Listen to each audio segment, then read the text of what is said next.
नमस्कार। आज हमें झुमरी तिलिया में और यहाँ पे प्रधानमंत्री मोदी को पर अपमानजनक टिप्पणी करने के मामले को लेकर बीजेपी में खासा आक्रोश है। वहीं इसको लेकर आज बीजेपी की ओर से प्रेस कॉन्फ्रेंस का आयोजन किया गया। आज हमारे साथ बीजेपी के जिला अध्यक्ष अनूप जोशी जी हैं। आइए उनसे जानते हैं क्या है पूरा मामला। सबसे पहले तो अपने बारे में बताइए हमारे दर्शकों को। मैं अनूप जोशी भारतीय जनता पार्टी कोडरमा का जिला अध्यक्ष हूँ।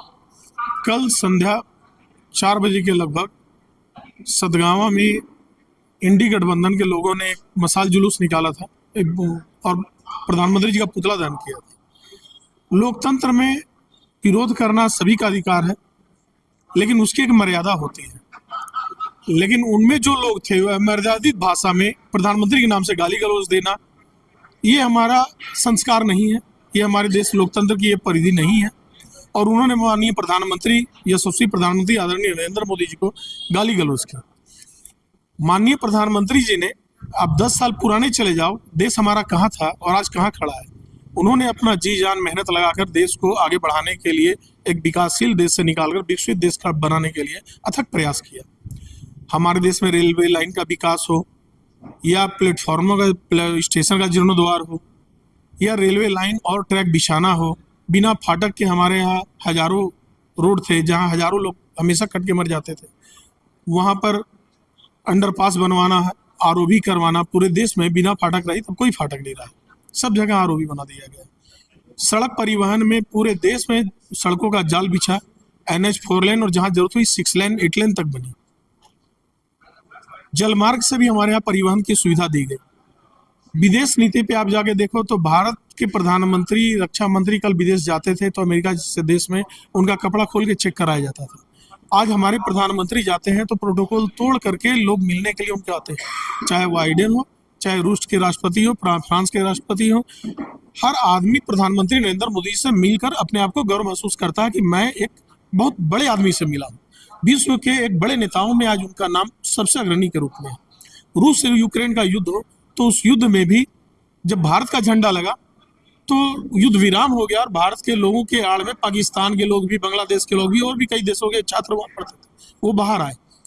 दोनों देशों ने युद्ध विराम कर दिया, एक गोलियां नहीं चली। ये आज हमारे देश की पूरे विश्व में इज्जत है।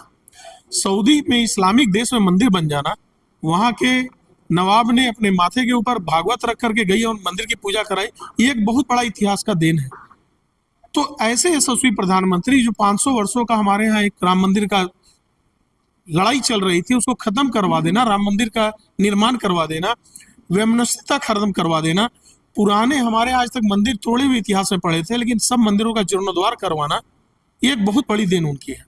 सनातन धर्म का आज पूरे विश्व में परचम फैलाना, हिंदुओं को आज एक गर्व महसूस होता है कि पूरे विश्व में आज हमारा नाम का डंका फैल रहा है। ऐसे यशस्वी प्रधानमंत्री पे अमर्यादित रूप से गाली देना एक संस्कार विहीन, कुलविहीन आदमी की बातें लगती हैं।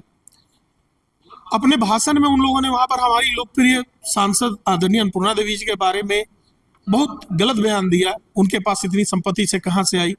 तो उनको ये सोचना चाहिए कि 90 के दशक से 90 में उनके पति धरतीपुत्र रमेश यादव यहाँ से राजनीतिक में विधायक बने और तब से यहाँ पर उनका राजनीतिक में लोगों को योगदान रहा और लोगों ने उनको सम्मान दिया। उनके मरने के बाद भी उनकी पत्नी को यहाँ सम्मान सहित विधायक बनाया, मंत्री बनाया, आज सांसद है। तो उनकी स्वच्छ छवि के चलते, जनता के हित के कार्य करने के चलते आज वो यहाँ से विधायक और सांसद बनी। तो ऐसी स्वच्छ छवि की महिला के ऊपर आरोप लगाना ये एकदम निराधार, निरर्थक है। और ऐसे छुटभाइयों नेताओं से मैं जनता को सतर्क रहने के लिए बोलता हूँ कि आप उस महिला के ऊपर आरोप लग रहा है जिसके पति ने यहाँ लोगों को जबान दी। विपक्ष की बौखलाहट का कारण क्या है? विपक्ष की बौखलाहट का कारण हार है। उन्हें दूर तक अपनी जीत नहीं नजर आ रही है। मुझे लग रहा है कि एनडी गठबंधन 100 सीट भी भारत में नहीं ला पाएगा। उन्हें अपना कोई नेतृत्व तो नहीं मिल रहा है। जहां देखिए आप गठबंधन टूट रहा है, चाहे बंगाल हो, चाहे आप साउथ में चले जाओ, कहीं भी गठबंधन सक्सेस नहीं है। तो इनको लग रहा है हम कहीं भी जीत के नहीं आएंगे, उस बौखलाहट में कर रहे हैं। और दूसरा यहाँ के लिए तो बौखलाहट है कि उनको लग रहा है मेरे सुभाष यादव नेता के यहाँ ईडी की रेड पड़ी। अरे वो कोई धार्मिक नेता था क्या? बालू माफिया कहलाता है बिहार में, यहाँ भी उसकी वही रूपरेखा रही। मैं पैसा से जीत जाऊंगा, मैं दबंगता से जीत जाऊंगा। वो क्षेत्र के लिए क्या किया?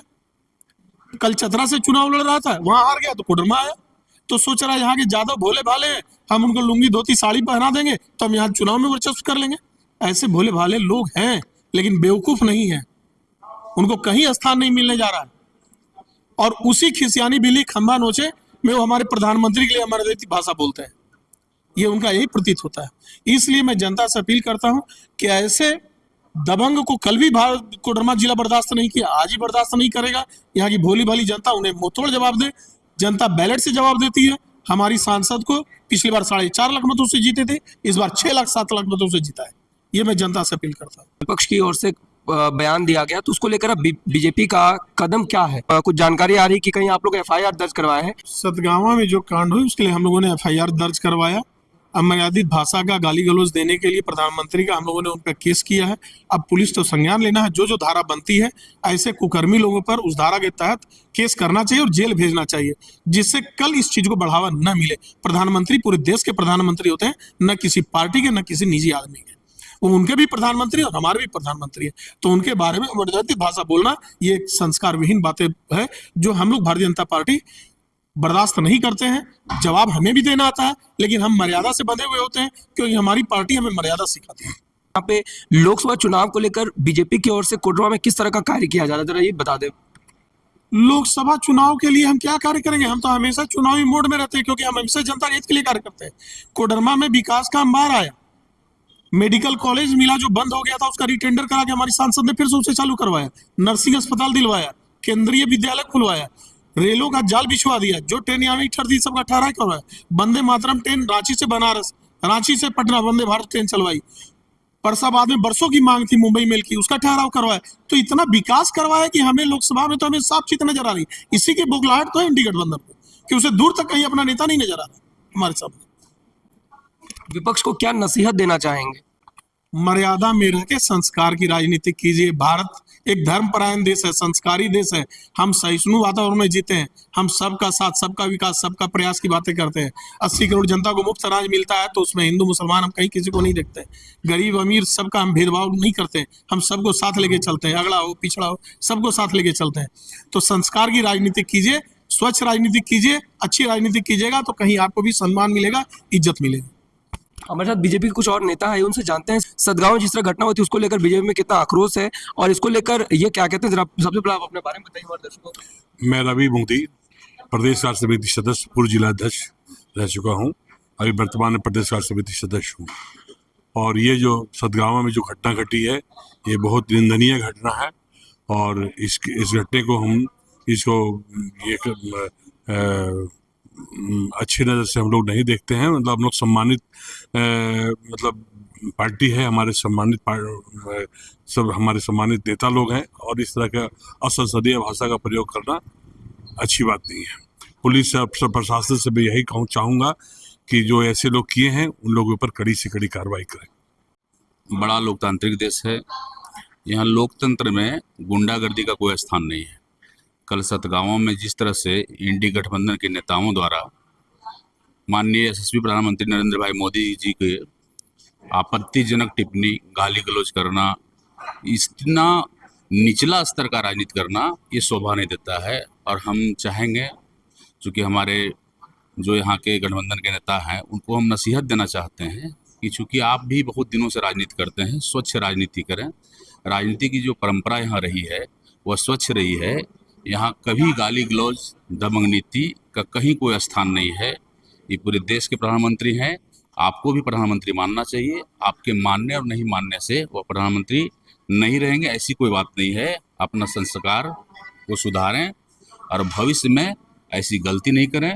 और हमारी जो नेता यहाँ की हैं, कोडरमा की लोकप्रिय सांसद, केंद्रीय शिक्षा राज्य मंत्री, यह लगातार 30-35 वर्षों से कोडरमा की जनता के दिलों में राज करती है। आपके जैसा तुच्छ और नीच राजनीति करना उनकी फितरत नहीं है। वो हमेशा जनता के दिलों में राज करती है। इसलिए आपसे आग्रह होगा कि आप ये तुच्छ राजनीति ना करें।